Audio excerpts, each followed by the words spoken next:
We believed that it was most desirable for the rebels to win. We believed in the principle that the alliance is undissolvable. We, or many of us at least, believed that this conflict was inevitable, and that the imperial oppression had lasted long enough. But we also believed that those who stood against us held a conviction as sacred as our own. It was those strong convictions that were most worrisome to us. Dantana Morse, rebellion sympathizer. The rebel cause. A cause culminating in a fierce galactic civil war that pitted father against son, man against machine, and the dark against the light. Although battle-tested and honor-driven, the Rebel Alliance was seemingly nothing more than a continual nuisance to the pure might of the growing Imperial force. Until the Alliance dealt a crushing blow to the Empire's frontier advancement by defying all odds and destroying the Imperial's ultimate weapon, the Death Star. With the Empire seemingly cowering in pain, the rebels had reason to be optimistic, but not overly so. The Empire would strike back, and strike hard. The ensuing engagement would be devastating and severely handicap the Rebel Alliance with massive loss of life, machinery, and troop morale. Nothing could prepare the rebel forces for the all-out ground assault that became known as the Battle of Hoth. Hoth's silence is deafening. Only when this silence is broken by its gale force windstorms do you realize just how desolate a planet it is. But for a short time, there was life here, and death. A fight for freedom on the frozen pale tundra would take a turn to the dark side and cost the rebel freedom fighters many lives and grant the Empire a substantial victory. After the attack on the Death Star, the location of the rebel base on Yavin 4 had been compromised and a new base location had to be sought out.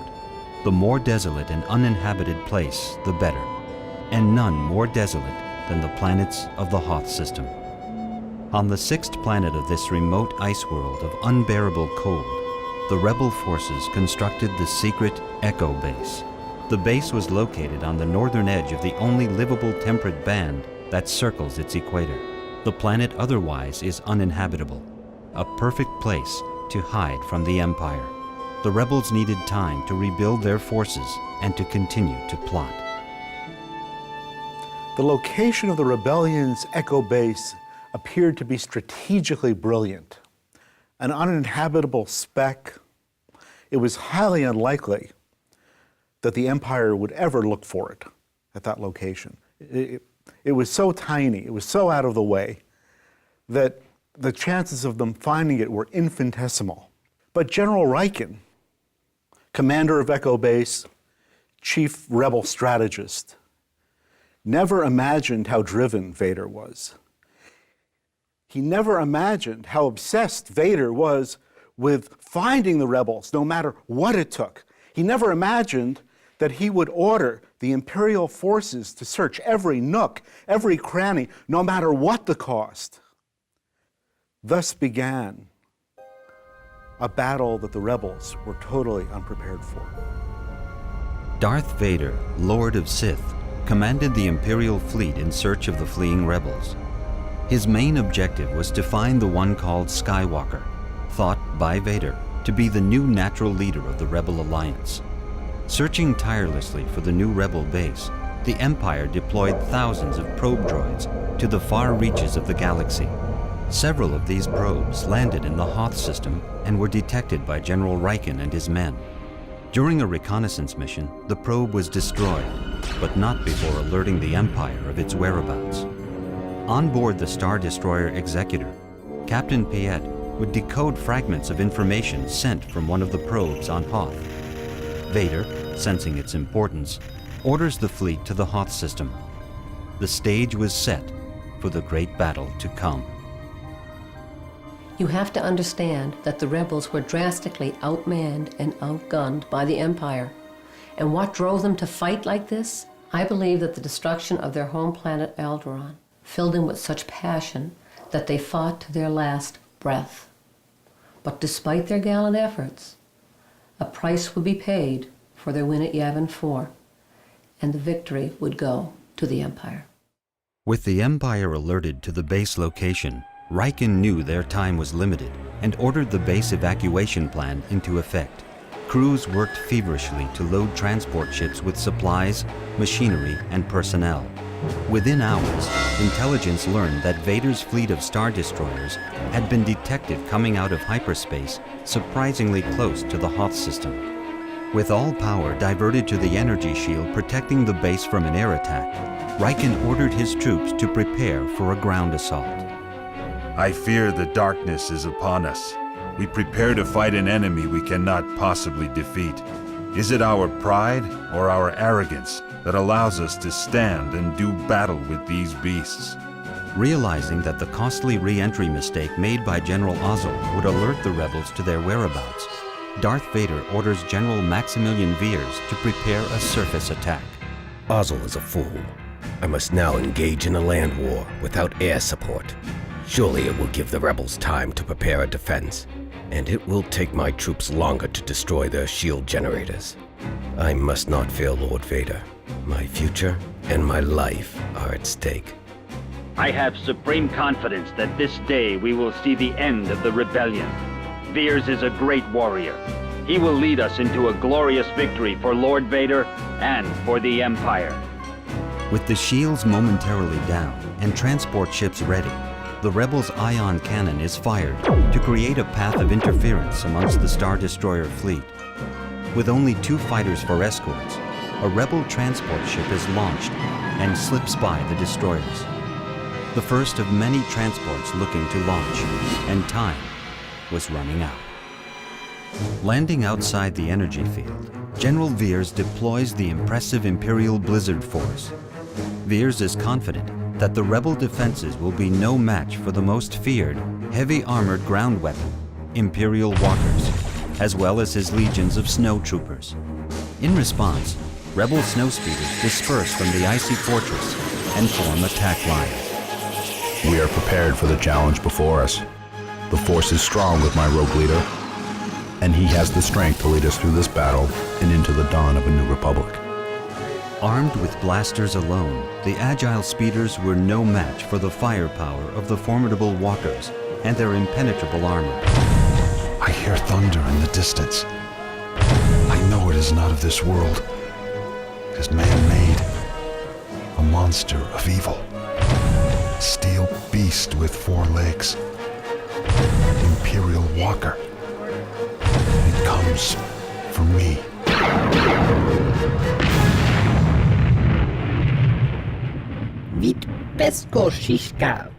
There was an incident where a single rogue unit was able to topple a massive Imperial Walker. Ironically, as the walker crashed to the ground, it burst into thousands of pieces, with the shrapnel killing countless other rebel units in the area. This one walker had cost the rebels 50, maybe 100 men, and more walkers kept coming. The air was filled with the smell of blood and of burning flesh, and resonated with the explosions of battle. The white snow of Hoth was no more. Now it was red. Red with the blood of slaughtered freedom fighters. Soldiers who were outgunned and vastly outnumbered. They fought to hold off the advancement of the enemy as long as possible. For every minute they delayed the advance, more transports would launch and head to the rendezvous point. I watch men fight. They don't run, they fight. They fight because they know our cause is just and that the Empire must someday be stopped. I am badly wounded and will, in all likelihood, never leave this horrible place. I lie here in the snow, uncertain of the future of our cause, that bright future we've all given so much for and fought so long and hard to obtain. I think of our days together, Kiranda, my love. As I look back on our lives, I thank the Force you were there for me. As General Veer's Imperial Walker nears the shield generator, he orders it destroyed with several blasts of his energy weapon. The ground invasion of Echo Base begins. We are all anxious to end this. The rebels have escaped this fate for far too long now. My only comfort this day is that their blood will be on my hands. Scores of snowtroopers advance over the icy landscape. They swarm and devour the resourceless rebels scattered on the battlefield. Those that can have no choice but to retreat to one of the few remaining transports in hopes that they might make it to safety. Joined now by Lord Vader, snowtroopers almost effortlessly blast their way into the nearly abandoned Echo Base, only to find that all rebel transports are away, and with them, Vader's hopes of smothering the rebellion. Although it appeared to many that this was a great victory for the Empire, history has shown that in reality, it was a tremendous failure. Princess Leia and Skywalker had escaped. Yes, the Echo Base was annihilated. Ships were destroyed.